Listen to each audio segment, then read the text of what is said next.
할렐루야. 오늘은 스스로 거룩하게 하라는 제목으로 하나님의 말씀을 대언하도록 하겠습니다. 한국 전쟁을 취재한 종군 기자 중에 마기리트 하긴스라고 하는 유명한 여성 종군 기자가 있습니다. 그녀는 한국 전쟁을 취재하여 플리처상을 받기도 하였습니다만, 그런 그녀가 한국 전쟁에서 한참 승리를 하여 진격하다가 그만 중공군의 개입으로, 중공군이 중간에 개입했지 않습니까? 그 개입으로 전세가 불리해지는 바람에 후퇴를 하다가 포위를 당한 미군 해병 중대를 찾아간 적이 있었다고 합니다. 그 찾아간 중대에서 한 소초에 땅을 파놓고 그곳에서 얼어붙은 통조림을 따먹고 있는 미 해군 병사 한 명에게 이렇게 물어봤다는 것입니다. 만일 내가 하나님이라고 한다면 당신은 나에게 무엇을 구하시겠습니까? 그러자 그 병사는 통조림을 먹다 말고 그 여성 종군 기자를 바라보며 이렇게 대답했다고 합니다. 나에게 내일을 주십시오. 나에게 내일을 주십시오. 지금 포위돼서 죽을지 살지 모르는 상황에 나에게 내일을 달라는 것입니다. 여러분, 사람들에게 여러분에게 있어서 과거, 현재, 미래 중 무엇이 중요합니까? 라고 질문을 던져보면 대부분의 사람들은 미래가 중요하다고들 말을 합니다. 왜냐하면 아무리 현재가 좋아도 미래가 암울하다면 그것은 결코 좋은 것이 아니기 때문에 그렇습니다. 그래서 아무리 현재가 힘들어도 미래만 보장이 된다면 현재의 고난은 그리 큰 문제가 아닙니다 라고들 대답을 합니다만, 그런데 오늘 본문의 말씀에 보면 이런 우리들의 바람과는 반대로 미래가 암울하여서 괴로워하는 사람이 나오는데, 그는 누구냐? 바로 모세를 이어 이스라엘의 지도자가 되었던 여호수아였습니다. 우리 한번 오늘 본문 전인 여호수아 7장 6절로 7절 말씀 앞을 보시며 같이 읽어보실까요? 읽겠습니다. 시작. 여호수아가 옷을 찢고 이스라엘 장들과 함께 여호와의 궤 앞에서 땅에 엎드려 머리에 티끌을 뒤집어 쓰고 저물도록 있다가 이르되 슬프도소이다. 주 여호와여, 어찌하여 이 백성을 인도하여 요단을 건너게 하시고 우리를 아모리 사람의 손에 넘겨 멸망시키려 하셨나이까? 우리가 요단 저쪽을 만족하게 여겨 거주하였더라면 좋을 뻔하였나이다. 아멘. 무슨 말씀입니까? 이는 지금 이스라엘 백성들이 가나안 땅에 들어와서 그 땅을 정복하는 전쟁을 하던 중에 두 번째 전쟁만에 빨간불이 켜졌다는 것입니다. 사실 여러분들이 아는 대로, 잘 아시는 대로 이스라엘 백성은요 40년 광야 생활을 마치고 이제 가나안 땅에 들어와서 첫 전투를 여리고성과 합니다. 여리고성은 이중축벽으로, 바깥에 성이 있고 안쪽에 성이 있는 이중축벽으로 군조된 성으로 한 번도 점령된 적이 없는 강한 성이었습니다. 그 성과의 전투에서 긴장을 했었는데 너무 쉽게 이겨버렸습니다. 그러자 아이들은 나름대로 생각합니다. 제일 강한 성을 이렇게 쉽게 이겼으니 다른 건 아무 문제가 없겠구나. 우리가 쉽게 정복하겠구나. 그렇게 장밋빛 미래를 꿈꿨는데, 그런데 그만 두 번째 전투에서 아이성이라고 하는 여리고 성과는 비교할 수도 없는 조그마한 성에서 전투에서 처절하게 패배하고 말더라는 것입니다. 더군다나 이 전쟁은 자신들이 하겠다고 한 전쟁도 아닙니다. 하나님께서 인도하시면서 이 땅을 정복하게 해 주시겠다고 약속하신 전쟁이었기에 그 충격은 더 컸던 것입니다만, 하지만 오늘 본문 말씀에 보면 이런 이유로 절망하고 있는 여호수아에게 하나님은 말씀하십니다. 원인은 나에게 있는 것이 아니라 너에게 있다고 말입니다. 하나님은 약속하신 대로 가나안 땅을 정복해 주기를 원하셨는데, 그 약속의 말씀을 이루시기를 원하셨는데 너희 이스라엘에게 문제가 있어서 그 길이 막혔다는 것입니다. 그러면 여러분, 하나님의 선민으로 선택받은 이스라엘 백성들이 하나님의 뜻대로 정복전쟁을 해가는 데 있어서 왜 하나님의 뜻을 가로막고 실패할 수밖에 없었던 원인이 무엇이 그들에게 있었던 것일까요? 바라기는 오늘 이 말씀을 살펴봄을 통하여 하나님의 선택받은 민족이 된 저와 여러분들, 우리도 하나님의 인도하신 가운데 한 걸음 한 걸음 인생길을 걸어가는데 그 인도하심을 가로막는 모습이 우리들에게는 없는지 돌아보시는 귀한 자리가 되시기를 주님의 이름으로 축원합니다. 그러면 하나님의 선민으로 선택받은 이스라엘 백성들이 왜 하나님의 인도하심을 받아 승리해야 되는데 패배하고 실패할 수밖에 없었을까?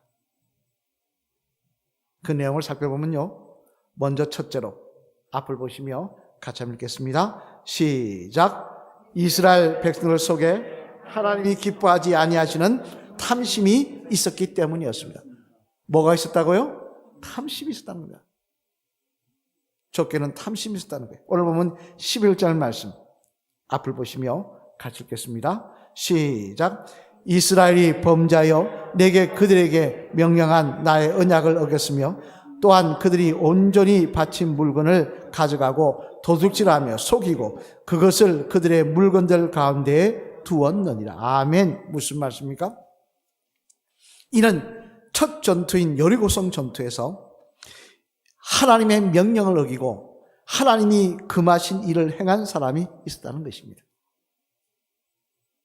사실 이 말씀대로 유다 지파 중 갈미 아들인 아간이라는 사람이 여리고성을 전투하면서 그 중에 빼앗은 노획물 중에 금등이 하나, 은 200세겔, 좋은 외투 한 벌을 하나님이 금하셨음에도 불구하고 몰래 도둑질하여 자신의 장막 아래 땅에 숨겼습니다.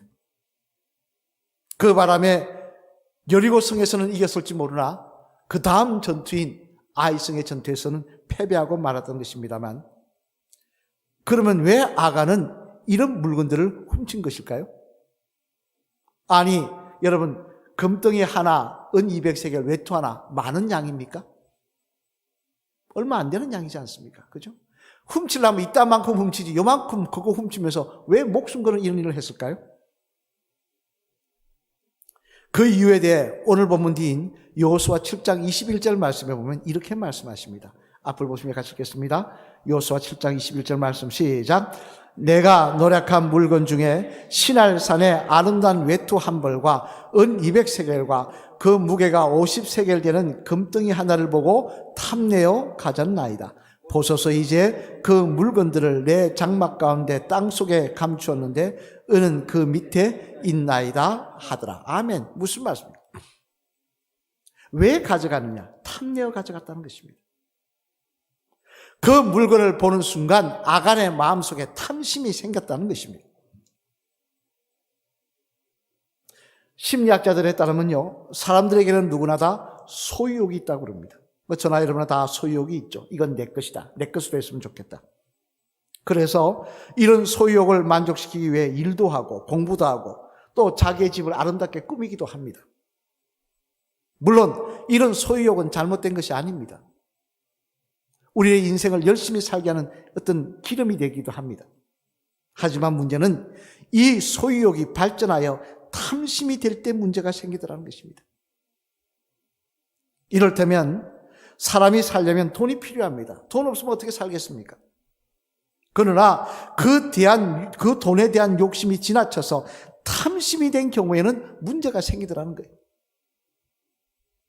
당장 지금은 시간이 좀 지났습니다만 과거 우리나라에서 일어났던 끔찍한 살인사건, 전라북도 전주에서 일어났던 일가족 살인사건이 있었습니다.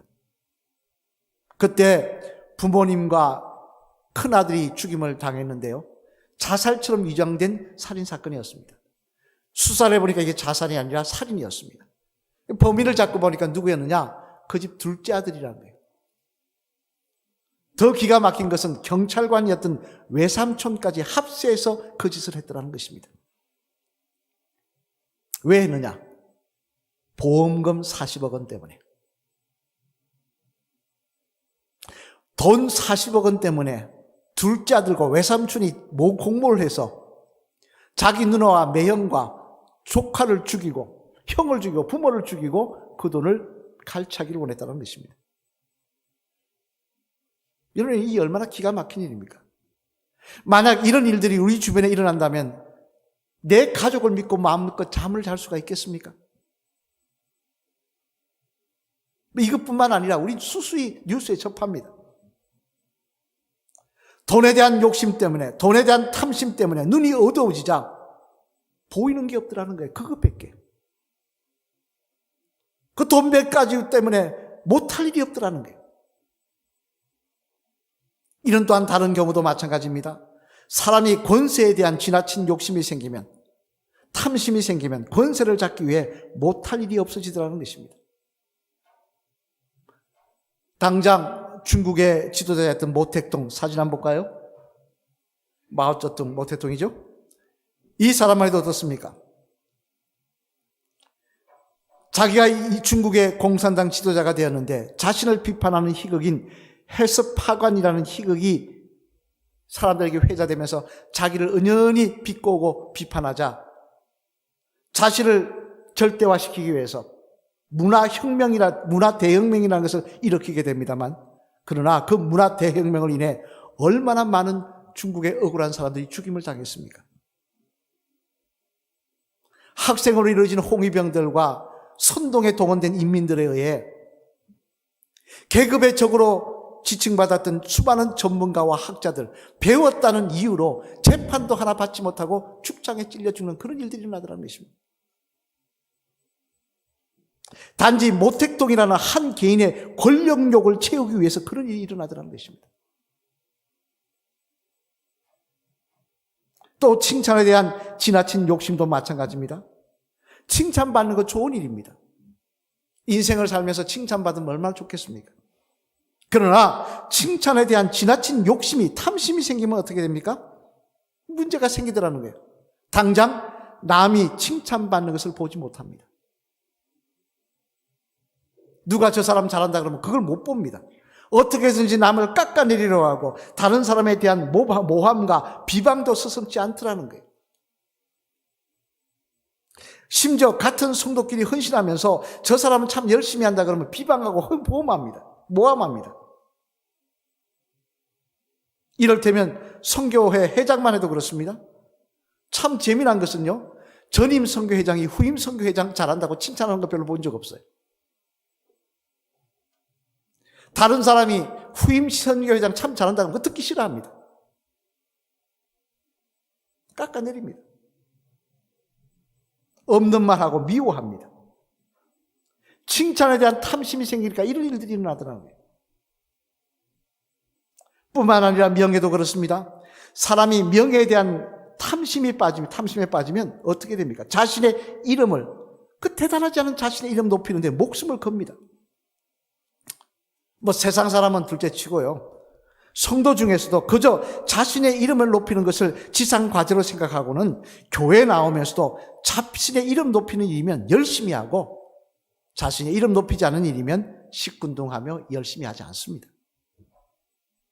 오른손 하는 일을 왼손이 뭐라고 주님 분명히 명령하신 데도 불구하고 남들이 칭찬하는 자리에 자신의 이름이 거론되기를 원하고 남친들이 칭찬하는 자리에 자신의 이름이 새겨지기를 원하더라는 것입니다. 이건 누가 봉헌했느니? 하나님께 봉헌했으면 되지. 이게 이름 새길 필요가 뭐 있습니까? 이처럼 사람이 탐심에 빠지게 되면 초심을 잊어버리고 전혀 엉뚱한 모습으로 살아가는 모습을 보여주더라는 것입니다만, 그러나 이는 분명히 망하는 길임을 알아야 합니다. 왜냐하면 하나님께서 이렇게 말씀하셨기 때문에 그렇습니다. 우리 이사야 57장 17절 말씀 앞을 보시며 같이 읽겠습니다. 시작. 그의 탐심의 제약으로 말미암아 내가 노하여 그를 쳤으며 또 내 얼굴을 가리고 노하였으나 그가 아직도 패역하여 자기 마음의 길로 걸어가도다. 아멘. 무슨 말씀입니까? 이는 하나님께서 이사야 선지자를 통하여 하신 말씀인데 하나님의 선민인 남유다 백성들을 위하게 하신 말씀입니다. 왜 내가 너희를 징계하느냐? 내가 왜 너희를 심판하느냐? 이유는 너희 속에 있는 탐심이라는 죄 때문에 그렇다는 것입니다. 하나님 보시기에 탐심은 심판받을 죄라는 거예요. 또 골로새서 3장 5절 말씀에도 보면요, 탐심에 대해서 이렇게 말씀을 하십니다. 우리 골로새서 3장 5절 말씀, 이 말씀도 한번 같이 읽어보시겠습니다. 시작. 그러므로 땅에 있는 지체를 죽이라. 곧 음란과 부정과 사욕과 악한 정욕과 탐심이니 탐심은 우상 숭배니라. 아멘. 여기 보면 참 충격적인 말이 있습니다. 탐심이 뭐라고 했습니까? 우상 숭배라. 왜 탐심이 우상 숭배입니까? 이유는요, 탐심의 근본은 하나님을 높이는 것이 있는 것이 아니라 나를 높이는 데 있기 때문에 그렇습니다. 하나님이 영광 받으시는 일이 아니라 탐심의 근본은 내가 영광 받는 데 있기 때문에 그런 것입니다. 그래서 누가복음 12장 15절 말씀에 보면 예수님께서는 이렇게 우리에게 명령을 하십니다. 우리 한번 누가복음 12장 15절 말씀도 앞을 보시면 같이 읽겠습니다. 시작. 그들에게 이르시되 삼가 모든 탐심을 물리치라. 사람의 생명이 그 소유에 넉넉한데 있지 아니하니라 하시고. 아멘. 무슨 말씀입니까? 주님은 뭐라고 말씀해요? 탐심을 물리치라고 말씀하십니다. 무슨 이야기입니까? 탐심이 끊임없이 우리를 유혹한다는 이야기예요. 마귀가 끊임없이 우리를 탐심에 빠지게 유혹한다는 이야기입니다. 내 이름 높이기를 원하고, 내가 칭찬받기를 원하고, 물질에 눈멀기를 원하고, 그것이 전부인 것처럼 생각하기를 원하고, 권력에 눈멀기를 원하고, 이렇게 우리를 자꾸 미혹한다는 거예요. 그때 주님은 주님이 주시는 힘으로 물리치라는 것입니다. 이기라는 것입니다. 여러분, 교회 오래 나왔다고 탐심 사라지는 거 아닙니다. 직분이 높다고 해서 탐심 없어지는 거 아닙니다. 목사님 됐다고 탐심 없어지는 거 아닙니다. 또 나이가 많아졌다고 해서 탐심 소멸되는 거 아닙니다. 연세가 많을수록 어떻게 됩니까? 먹을 것에 대한 욕심을 많이 부리십니다.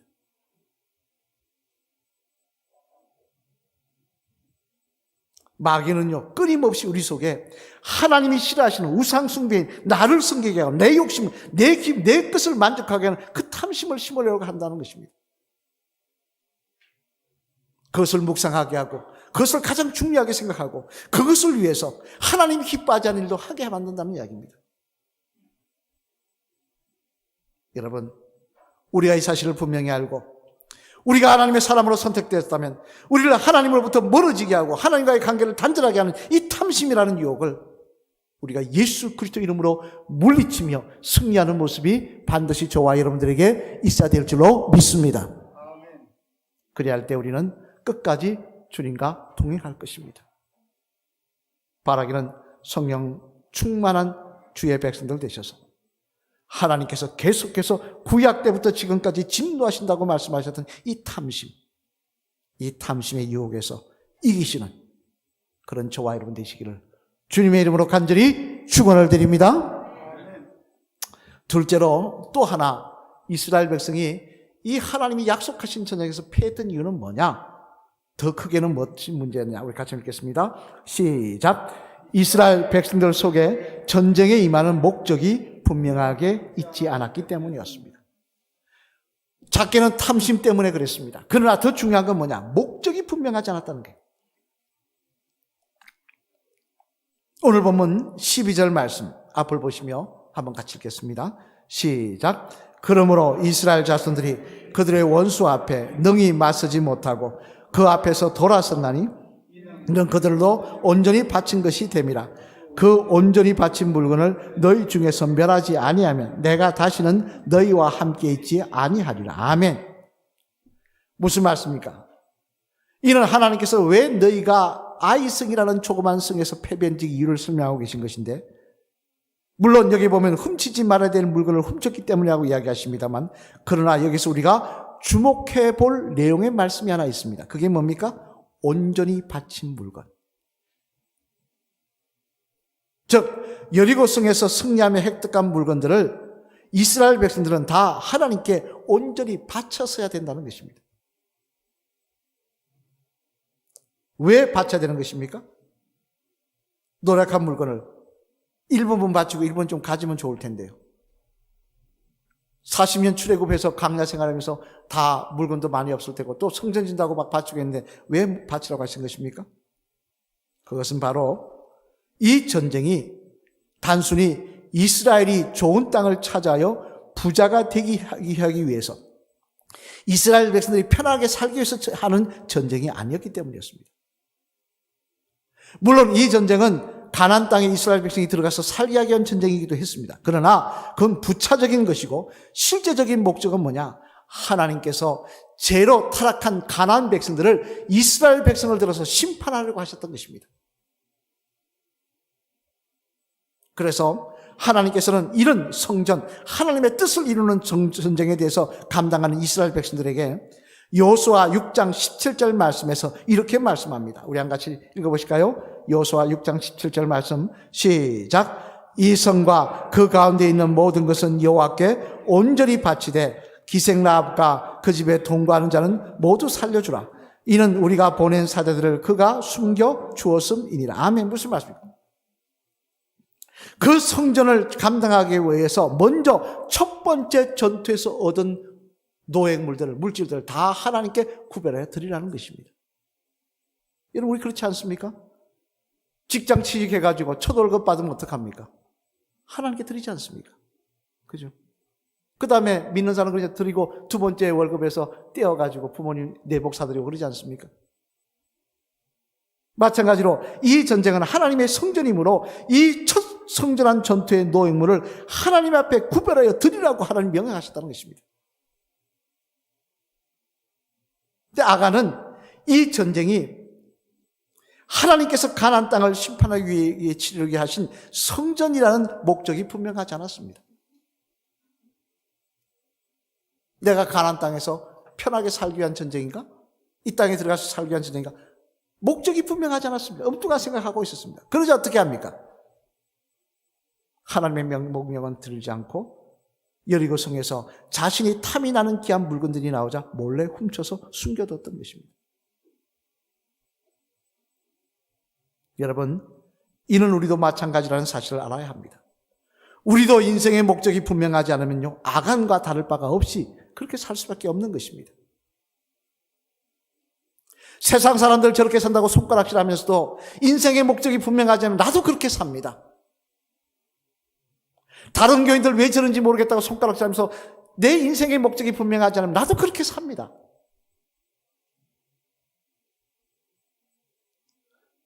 코로나가 오기 전에 1년 전에 기독교 신앙 잡지를 보다가 우리나라 교인들의 신앙 실태 조사에 대해서 설문한 것을 본 적이 있습니다만 그 내용에 보면 참 충격적이었어요. 뭐라고 되어 있느냐면요, 교인 중 20%는요 주일 성수에 대한 개념이 없대요. 누가 놀러 가자면 주일 안 지키고 놀러 간답니다. 누가 여행 가자면 간대요. 가족들이 간다 그러면 주일 안 지켜도 간답니다. 25% 교회는요 기도하는 법을 잘 몰라서 대표기도 시키면 교회 안 나온답니다. 목사님이 협박해요. 교회 대표기도 시키면 교회 안 나오겠습니다. 더 충격적인 것은 30%의 교회는 평상시 기도하지 않는다고 했습니다. 40%의 교회는요 주일 예배 때 외에는 성경을 읽지 않는다고 그랬습니다. 교회에 나와 앉아있는 경우에 40%는요 일주일에 한 번도 성경책을 열어보지 않는다는 거예요. 문지소복히 사였다가 주일날 탈탈 틀고 온다는 거예요. 50%의 교회는 헌금 드리는 일에 무관심하며 70%의 교회는 봉사활동에 관심이 없으며 85%의 교회는 자기가 이때까지 살아오면서 한 번도 전도한 적이 없다고 대답했답니다. 이는 아마 코로나가 지금 더 극성을 부려서 얼마나 핑계거리 좋습니까? 코로나 핑계로. 주일날 어디 멀리 놀러 가면서 유튜브로 핸드폰 딱 세워놓고 경치 보면서 그냥 얼마나 좋습니까? 더하면 더했지 좋아지지는 않았을 거라 생각을 합니다만, 그럼 왜 이런 결과가 나오는 겁니까? 하나님의 사람이고 예수님의 사람들인데 왜 이런 결과가 나오는 것입니까? 그것은 신앙생활하는 목적이 분명하지 않기 때문에 그렇습니다. 인생의 목적이 하나님께 영광으로 맞춰져 있지 않기 때문에 그런 것입니다. 하나님은 내가 너희를 선택하고 너희를 내가 지명하여 부르느니 너희는 내 것이라. 왜 지명하시느냐? 너희가 나에게 영광 돌리기를 원한다. 나의 기쁨이 되기를 원한다고 말씀하셨는데 그 목적이 분명하지 않다 보니까 하나님께 영광 돌리며 살아있는 것은 1순위가 되기보다는 세상 일들에 의해서 밀려나더라는 것입니다.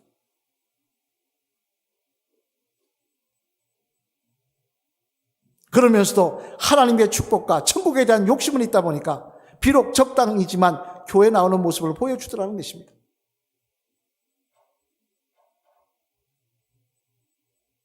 그러나 여러분, 적어도 우리가 그리스도인이라고 불리기를 원한다면요, 하나님의 자녀라고 불리기를 원한다면 이래서는 안 되는 것입니다. 왜냐하면 그리스도인이란 무슨 뜻이냐? 그리스도에게 미친 사람이란 뜻입니다. 그리스도밖에 모르기로 작정한 사람이란 뜻이기 때문에 그렇습니다. 내 생명의 1순위는 예수님께 영광 돌리고 하나님께 영광 돌리겠다고, 하나님의 기쁨이 되겠다고 고백한 사람들이 바로 그리스도인이기 때문에 그렇다는 것입니다. 그래서 로마서 12장 2절 말씀해 보면요, 사도 바울은 그리스도인이라고 불리는 우리들에게 분명히 이렇게 말씀을 하십니다. 우리 한 가지 읽어보실까요? 앞으로 오시며 시작. 너희는 이 세대를 본받지 말고 오직 마음을 새롭게 함으로 변화를 받아 하나님의 선하시고 기뻐하시고 온전하신 뜻이 무엇인지 분별하도록 하라. 아멘. 무슨 말씀입니까? 우리 인생의 목적을 하나님께 두고, 이 세대 두지 말고 하나님께 두고, 하나님 명령대로, 하나님 말씀대로 하나님께 두고, 하나님이 기뻐하시고 하나님 뜻대로 사는 것이 무엇인지 분별하며 그게 집중하는 모습 보이라는 것입니다. 그래야 할 때 하나님 우리를 그리스도인으로, 하나님의 사람으로 인정해 주시고 하나님의 약속하신 일들을 우리 삶 속에 이루어 가시겠다는 것입니다. 사랑하는 성도 여러분, 이제 아이성의 패배 때문에 낙심하여 절망하고 있는 여호수아와 또 이스라엘 백성들에게 하나님 이렇게 말씀하십니다. 오늘 본문 13절 말씀, 우리 앞을 보시면 같이 읽어보실까요? 시작. 너는 일어나서 백성을 거룩하게 하여 이르기를 너희는 내일을 위하여 스스로 거룩하게 하라. 이스라엘의 하나님 여호와의 말씀에 이스라엘아 너희 가운데 온전히 바친 물건이 있나니 너희가 그 온전히 바친 물건을 너희 가운데서 취하기까지 내 원수들 앞에 능히 맞서지 못하리라. 아멘. 참으로 감사한 말씀입니다. 목적도 분명치 않지요. 탐심까지 가득하지요. 내가 너희를 포기하면 하지 아니하시고 주님 말씀하시면 스스로 거룩하게 하라. 너희 속에 있는 탐심을 제하여 버려라. 너희의 인생의 목적을 분명히 하라. 그러면 내가 다시 일어나 너희를 일으켜 세울 것이며 너희를 통하여 영광 받으실 일을 이루어 가시겠다고 하십니다. 여러분, 하나님 우리에게 기대하십니다. 우리에게 기대하시기에, 하나님의 일을 이루시기에 우리를 부르셨습니다. 그런 우리가 어리석게 탐심과 목적이 분명하지 않아요. 탐심으로 가득하여 세상을 바라보며 하나님의 일보다, 하나님이 기뻐하시는 일보다 내 욕심과 내 바람의 일에 다 밀리는 모습으로 살아서 되겠습니까? 다시 우리를 새롭게 할 때 하나님 힘주시고 동행하시며 우리가 무너져 쓰러졌던 그 아이성 앞에서 다시 일어나게 하셔서 그 성을 정복하게 하시고 앞으로 나아가게 하실 줄로 믿습니다. 우리 마지막 시간 따라 하실까요? 집사님, 우리 속에 있는 탐심을 버리고 우리의 인생의 목적을 바로 하셔서 하나님께 더 크게 쓰임 받으시며 승리하시는 집사님 되시길 바랍니다. 할렐루야. 아멘. 코로나로 힘들다고 하지만 그러나 그 모든 뿌리는 하나님이 지고 계십니다.